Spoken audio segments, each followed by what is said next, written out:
Bonjour à tous et à toutes. Alors, heureuse de vous retrouver pour cette nouvelle émission où je suis accompagnée de Nadine. Aurélie et Laure sont partis, je ne sais où, mais en tout cas, elles ne sont pas avec nous cette semaine. Mais c'est une belle semaine, on passe une bonne semaine ensemble, Nadine, je trouve. On papote comme deux mamans. C'est ça. Bon, on balance pas tous les dossiers quand même, parce que nos enfants, on veut quand même préserver nos enfants. Mais c'est ça, tu es maman, tu as 3 enfants, 19 ans, 16 ans, 15 ans, quelque chose comme ça.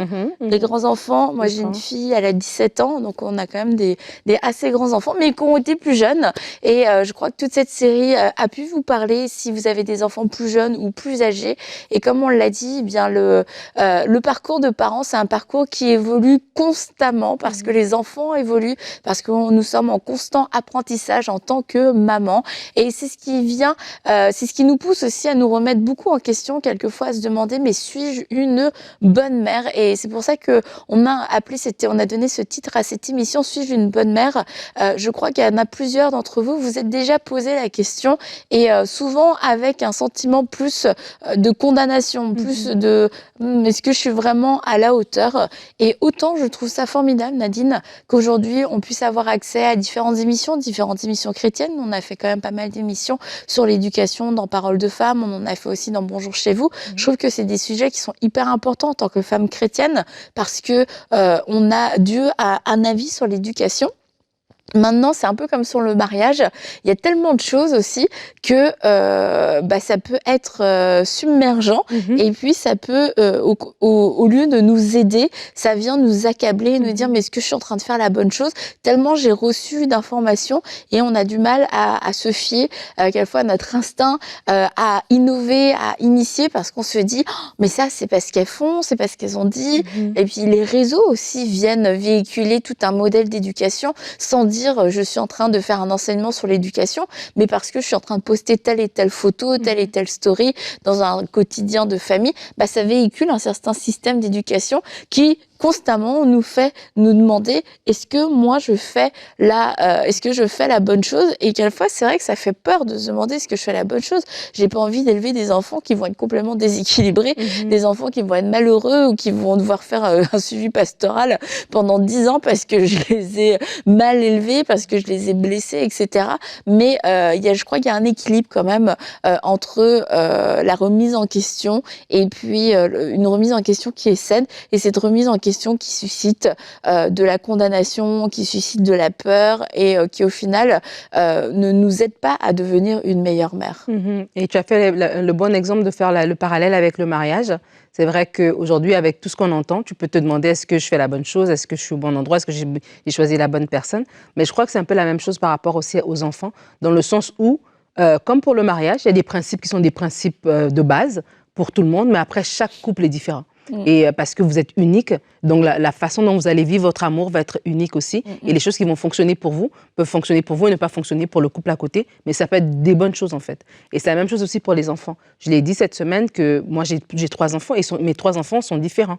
Ils ont des choses similaires évidemment parce qu'on est tous dans le même milieu, mais chaque personne est différente. Et ça veut dire que ma façon à moi d'éduquer mes enfants, ce qui va fonctionner même avec l'un, ne fonctionnera pas avec l'autre. Et donc du coup, pour plus forte raison, ce qui va fonctionner pour notre famille ne fonctionnera pas pour une autre famille. Mais des principes de base qui sont comme ce qu'on a parlé par rapport à la foi, par rapport à être un bon exemple, etc., par rapport à prier pour nos enfants, les encourager eux-mêmes à avoir une vie avec Dieu, ça c'est des principes de base qui vont être les mêmes pour tout le monde. Puis après, maintenant, dans le quotidien, il y a des choses aussi qu'on va faire qui va différer, et on va parler même plus tard dans la semaine. Des fois aussi, le bagage qu'on a reçu, l'éducation qu'on a reçue va transparaître aussi par rapport à la façon dont on éduque nos enfants. Donc, chaque famille est différente.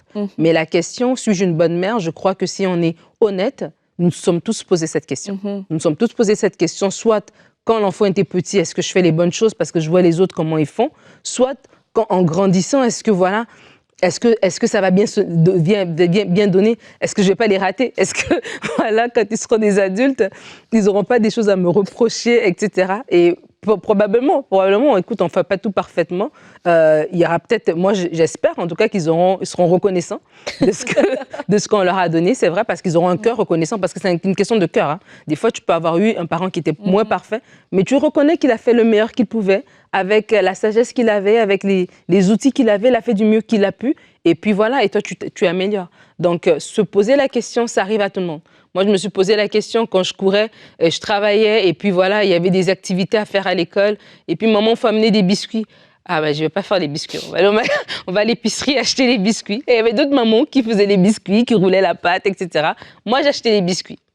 Bon, c'était deux personnes différentes. Est-ce que je suis une bonne mère en me disant, mais elle fait les biscuits maison, moi, je les ai achetés au magasin? J'ai déjà même raconté dans Parole de femme. Ouais. Mais pareil, l'histoire, le petit déjeuner, chacun doit ramener, chaque enfant doit ramener. Et moi, dans la liste des choses à ramener, c'était les biscuits. Mmh. Et je me sentais un peu mal, tu vois, surtout que on venait d'arriver au Québec et puis je trouvais que les mamans étaient mais des mamans en puissance. Elles faisaient toutes des muffins, elles faisaient des activités et tout. Je me dis wow. Et là, bah, qu'est-ce que j'ai fait? J'ai acheté des biscuits, mais je les ai enlevés de leur emballage. J'ai un petit peu écrasé. Je les ai mis dans un sac. Tu as même fait de farine sur Eden pour dire en mode on les a fait ce matin. Je les ai mis dans un sac. Je dis ramène les biscuits de ta maman. Mais tu sais qu'à la fois on fait des trucs tellement débiles. Je me dis mais ça changeait quoi franchement? Je suis allée au magasin, je les ai achetés de mon argent, j'ai payé, j'ai pris des bons biscuits. Mais tu vois, à cause d'une espèce de pression sociale, de moi, l'image que j'avais d'une bonne maman, c'est une maman qui fait elle-même ses biscuits pour le petit déjeuner de l'école. Bah tu vois, je me retrouve à faire ce genre de choses trop débiles, à faire semblant que j'ai fait des biscuits. Mais c'est tellement, ça c'est un petit exemple, mais c'est tellement vrai en fait. Parce qu'on va se comparer, peut-être pour une histoire de biscuits comme ça, une activité à l'école, mais par rapport à comment les enfants s'habillent. Il y a des mamans elles habillent leurs enfants, tu as l'impression qu'ils sortent d'un magazine, tu vois, tellement tout est coordonné, etc. Il y en a d'autres, c'est pas leur force. Mais pour dire que chaque personne est différente, tant que moi je crois qu'un élément clé pour savoir si je suis une bonne maman, est-ce que j'aime mes enfants? Est-ce que mes enfants se sentent aimés de moi? Je crois que c'est quelque chose de tellement important. Après, on n'a pas tous les mêmes moyens, on n'a pas tous la même poche, on n'a pas tous les mêmes aptitudes, mais ça c'est quelque chose d'universel. Nos enfants doivent se sentir aimés de nous, on doit aimer nos enfants. Si je sais que j'aime mes enfants, je donne le meilleur que je peux avec ce que j'ai, parce que moi aussi, je suis en train d'évoluer. Peut-être il y en a qui sont devenues mamans à 20 ans. À 20 ans, tu n'as pas la même sagesse que si tu es devenue maman à 35 ans. Donc, tu n'as pas les mêmes ressources, etc. Donc, je veux dire, chacun devient maman à un certain âge, mais de dire, est-ce que j'aime mes enfants? Moi, aujourd'hui, j'ai 41 ans. Je sais que ma mère m'aime. Et je crois que après de savoir, est-ce qu'elle m'a acheté tous les vêtements? Est-ce qu'elle m'a amené à toutes les activités? Est-ce que, voilà, elle était toujours disponible? Peut-être pas. Mais je sais qu'elle m'aime. Et donc, du coup, ça, c'est resté l'empreinte qui m'a suivie, voilà, à mon âge adulte. Je ne me rappelle pas de toutes les journées de mon enfance, mais je me rappelle de ce sentiment-là. Et ce sentiment fait qu'aujourd'hui, en tant qu'adulte, je peux encore avoir une relation avec elle. Donc, je crois qu'aussi, en tant que maman, des fois, pour une maman, si tu te mets la pression parce que tu n'as pas fait les biscuits, tu es allé les acheter, mais dis-toi, est-ce que ton enfant sait que tu l'aimes? Et si tu sais que ton enfant, tu sais donner à ton enfant cet amour-là et ton enfant sait que tu l'aimes, c'est déjà ça. Tu as déjà gagné, entre guillemets. Ne te mets pas de pression à aller dans des détails, à te comparer à une autre maman. Peut-être tu regardes une autre maman qui, elle fait les biscuits et elle te regarde comme étant une femme qui travaille, qui donne un exemple à ses enfants d'une femme professionnelle. Donc, tu sais, des fois dans la vie, on peut s'envier les uns les autres, tu vois. Tu envies la maman qui est à la maison, la maman à la maison envie la maman qui travaille, etc. Donc, de dire, enlevant cette comparaison, la seule comparaison qu'on doit avoir, c'est par rapport à nous-mêmes. Est-ce que je suis mieux que la saison précédente? Est-ce que quand j'étais petit, j'étais peut-être plus à fleur de peau, mais maintenant j'ai grandi dans ma patience, etc. Est-ce que je me suis améliorée moi-même? Ça va vraiment pouvoir nous aider. Et on doit apprendre à se pardonner aussi. Être une bonne mère, c'est pas être une mère parfaite. C'est être une mère qui va faire des erreurs, mais qui va apprendre aussi de ses erreurs, qui va pas rester coincée à cause de la condamnation ou à cause de la peur. Et c'est quelque chose qu'on répète constamment. Il n'y a pas de mère parfaite.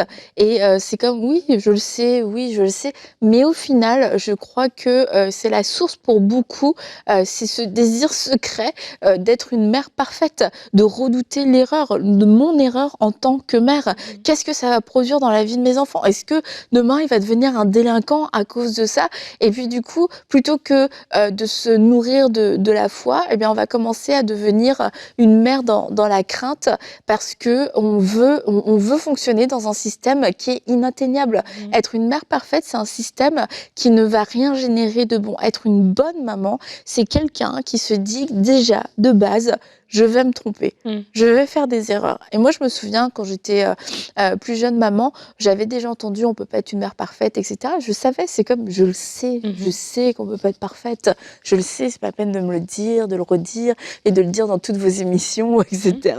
Mais en fait, à un moment donné, dans ma façon de réagir, dans ma façon de penser, etc.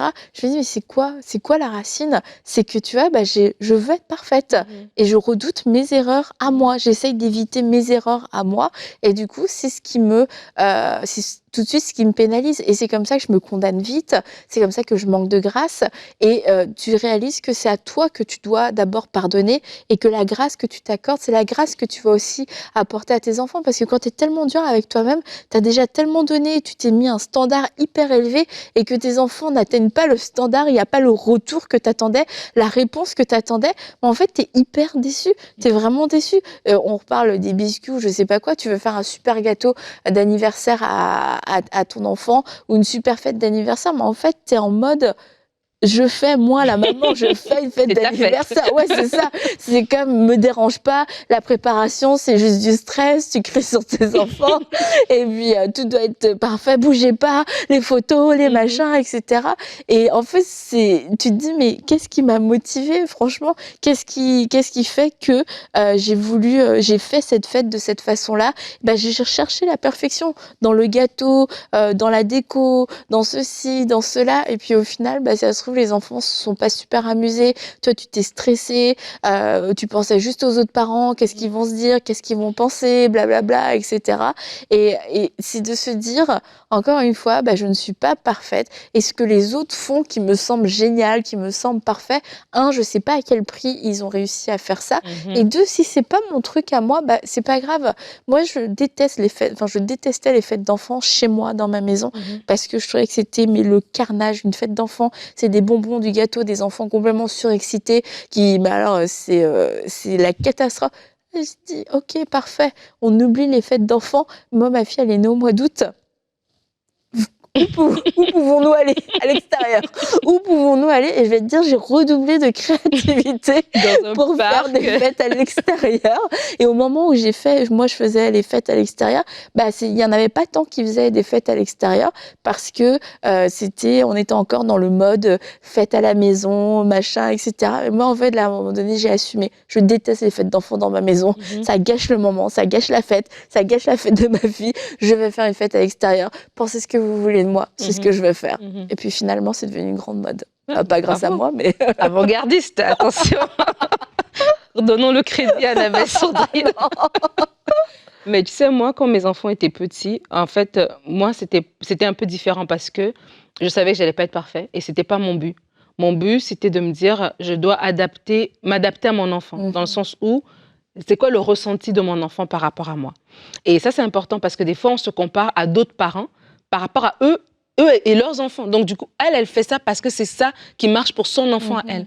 Mais moi, franchement, dès qu'ils étaient petits, peut-être parce que j'en ai plusieurs, mais c'est comme si je reconnaissais l'unicité de chaque. Ouais. Et donc, du coup, je me dis, c'est quoi le ressenti que lui va avoir envers moi? Et donc, je dois travailler en sorte que j'ai une relation particulière. J'ai une relation particulière avec Gabriel. La relation que j'ai avec Gabriel, c'est pas la même relation que j'ai avec son frère, c'est pas la même relation que j'ai avec sa sœur. Et du coup, c'est comme un couloir, tu vois, que j'ai avec chaque enfant. Et c'était ça qui me préoccupait, tu vois. Après, j'avais une réalité qui était différente. À un moment donné, j'allais aux études. À un moment donné, j'étais au travail, etc.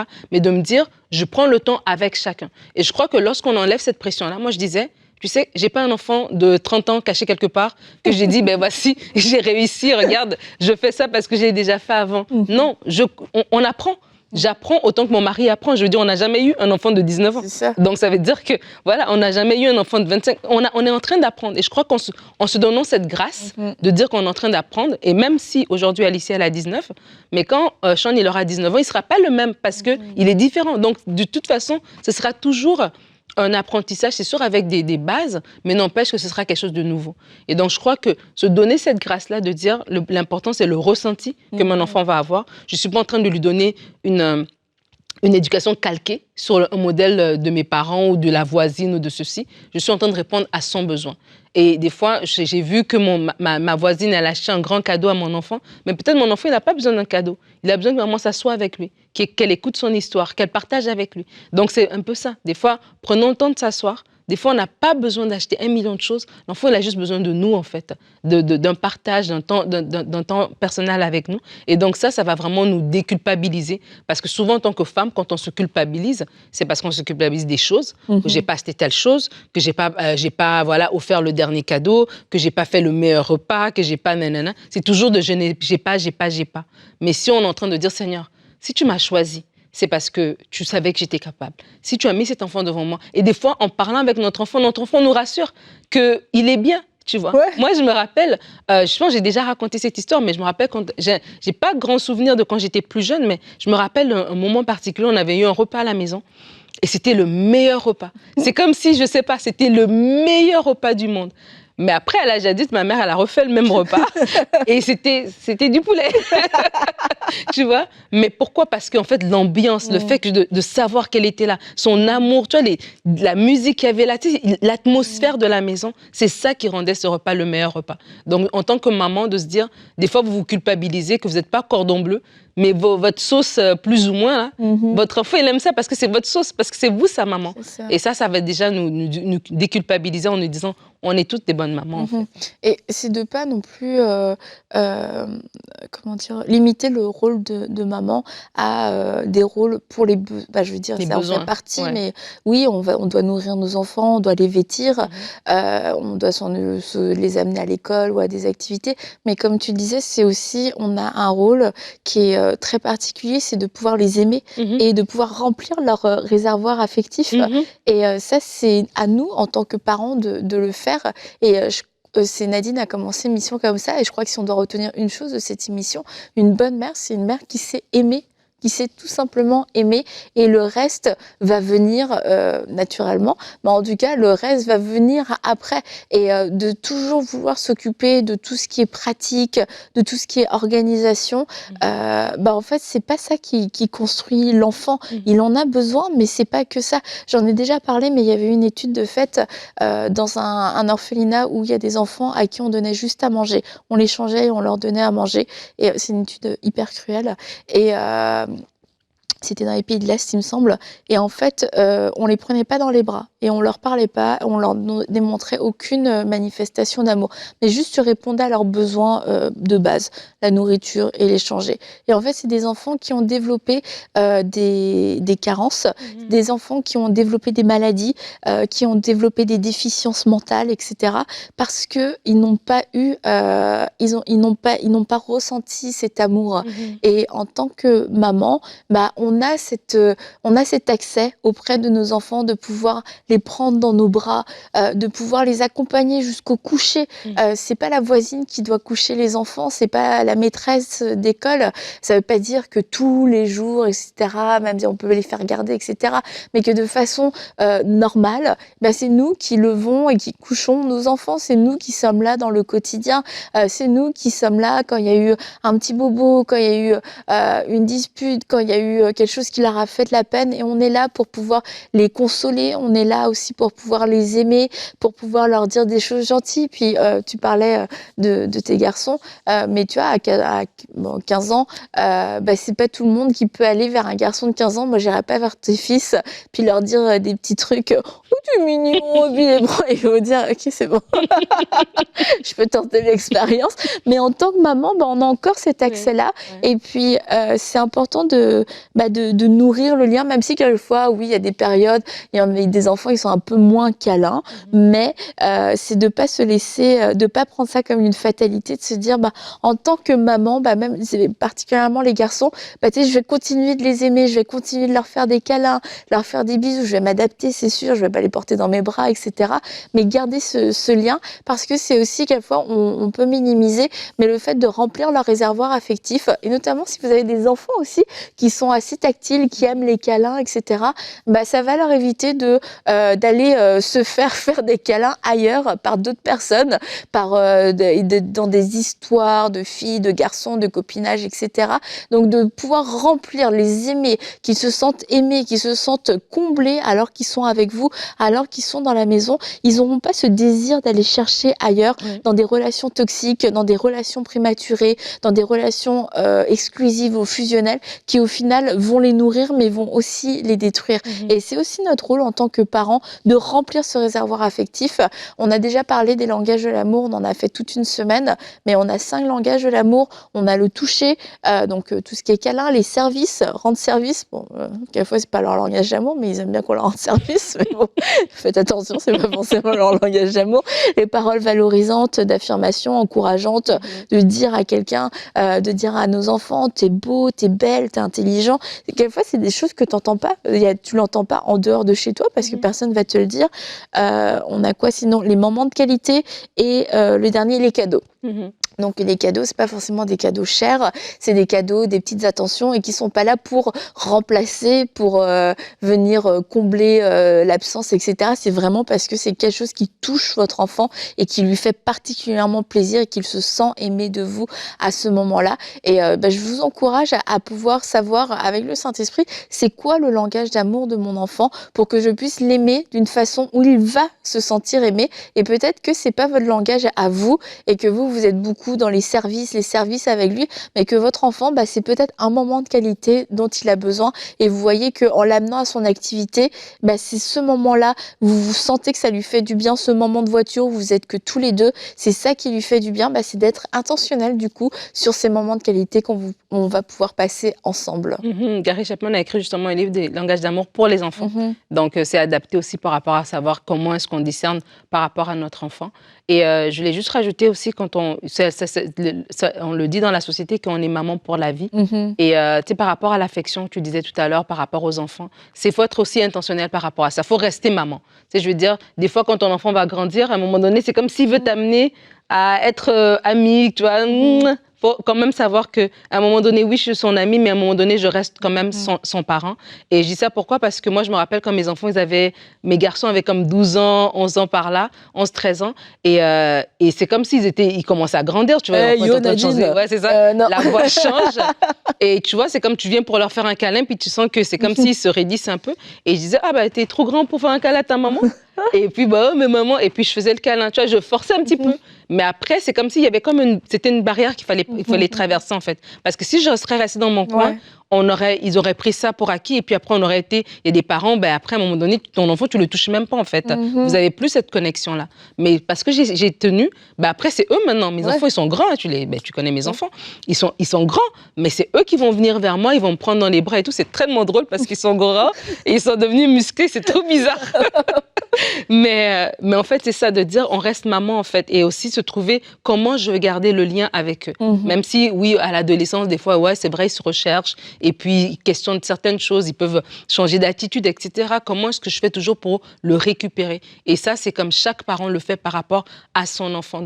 Donc, en tant que maman, on parle de, est-ce que je suis une bonne mère? Si je mets j'ai en priorité mes enfants. Si je cherche leur bien-être, si, comme je parle des langages d'amour, je cherche comment connecter avec leur cœur, s'ils se savent aimer de moi, c'est ça qui fait, c'est ça les critères en fait que je dois remplir. Ce n'est pas le nombre d'activités que j'ai fait, ce n'est pas le nombre de repas que j'ai fait, c'est pas toutes ces choses-là. Est-ce que moi je suis capable d'être bien avec moi-même pour être bien avec eux et de les mettre en priorité, ils se sentent aimés de moi. Je crois que ça va vraiment aider. Et vraiment, si vous vous sentez que vous êtes une moins bonne parce que justement vous avez beaucoup marché dans la comparaison ou parce que vous êtes tellement consciente de vos propres failles parce que voilà, vous avez peut-être un passé qui a été lourd, voilà, vous avez peut-être des blessures par rapport à votre passé, etc.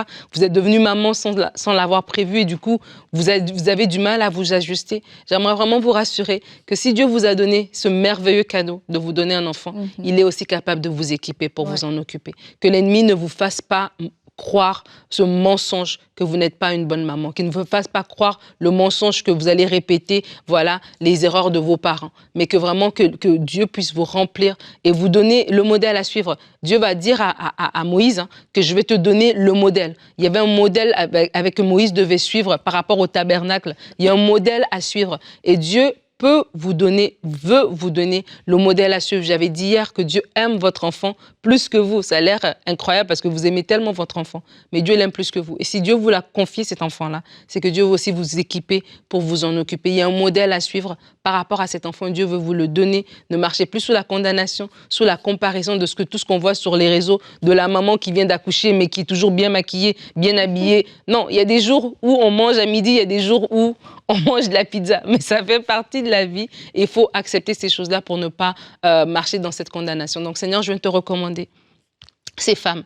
Alors qu'on parle d'être une bonne maman, il y a sûrement des hommes qui regardent cette émission, mais il y a aussi des femmes. Je veux te recommander chaque parent qui se sent incapable, qui se sent inadéquat devant toute la charge que vient avec la parentalité. Oui, être un parent, c'est un cadeau, mais c'est aussi une responsabilité. Merci Seigneur parce que maintenant tu enlèves le fardeau qu'elle portait, que cette femme portait, que cette maman portait, d'être parfaite, d'être au four et au moulin, d'être la cuisinière parfaite, d'être la maman parfaite. Merci Seigneur parce que tu lui montres que le seul parfait c'est toi et qu'elle a en toi toute la force, toute la capacité, toute la sagesse, toute la douceur, tout l'amour qu'il faut pour être ce parent que tu l'as appelé à être. Seigneur, merci aussi pour des mamans qui vont se pardonner, pardonner des erreurs passées, pardonner la façon dont elles ont commencé les choses, mais se dire qu'il y a une grâce. Elles peuvent puiser dans ta grâce. Seigneur, en tant que maman, nous venons puiser dans la grâce, dans la faveur, dans le puits qui est sans fin, qui est de ton amour, pour pouvoir être rendu capable de s'occuper de ses enfants. Merci Seigneur pour tous les foyers que tu équipes. Merci pour les parents aussi qui vont se tenir par la main dans ce rôle d'éduquer les enfants. Ça ne se fait pas seul. Seigneur, je prie pour tous les parents, pour tous les parents qui puissent se tenir par la main pour l'éducation de leurs enfants. Et je prie pour toutes les femmes qui élèvent seules leurs enfants. Merci aussi parce que tu viens les encourager, les appuyer, les fortifier, alors qu'elles portent cette lourde tâche d'élever leurs enfants seules, qu'elles sont en mesure de le faire. Oui, Seigneur, tu nous rends capables. Nous pouvons tout par celui qui nous fortifie. Et c'est toi, Jésus, qui nous fortifie. Que toute la gloire te revienne. Amen. Amen. Amen. Et je voulais aussi, dire ça, c'est que quelquefois ce sont les enfants qui font la petite comparaison et qui peuvent dire « Ah, mais la mère de un tel fait ci, ah, ben, moi je préférais que tu sois comme elle, etc. » Et c'est des paroles qui peuvent être blessantes en tant que maman, mais rappelez-vous, ce sont des enfants. Alors oui, les paroles peuvent être blessantes, mais c'est pas le cœur de votre enfant. Et si vous dites à votre enfant, bah, est-ce que tu veux changer de famille? Est-ce que tu veux partir là-bas? On peut faire ta valise. Au final, votre enfant, il est très heureux avec vous, il vous aime, mais ce sont des enfants et ce sont des êtres intelligents qui savent ils savent aussi les points faibles, ils savent aussi quelquefois comment avoir gain de cause, ils peuvent savoir que c'est un argument choc. Ah, la mère d'un tel, elle fait ça, et puis eux, ils ont trop de la chance parce que ceci, puis toi, t'es la plus, de toute manière, tout le monde dit que toi, t'es la plus sévère, que toi, tu veux jamais, etc. Et si votre enfant voit qu'il y a une porte d'entrée aussi avec ce genre de paroles, avec la comparaison, bah, c'est quelque chose qu'il peut utiliser juste pour arriver à ses fins sans avoir conscience qu'il est en train de vous blesser. Alors soyez l'adulte aussi et remettez ça en perspective en vous disant c'est un enfant et il veut juste arriver à son objectif et c'est à moi en tant qu'adulte de faire la part des choses, de me fortifier dans mon identité et de comprendre que je ne peux pas laisser l'offense et que je ne peux pas non plus laisser ce système de comparaison venir me vaincre et venir me faire flancher. Si vous avez dit non à votre enfant, que vous croyez que c'est la bonne chose, bah même si les autres mamans ont dit oui, bah tant pis, c'est comme ça.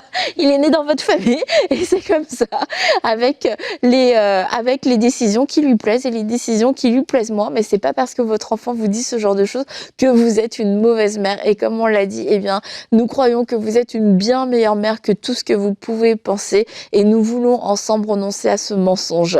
Et demain, on va se retrouver, Nadine, encore une fois, et on va parler de l'identité de nos enfants. Alors, à demain dans Parole de Femme.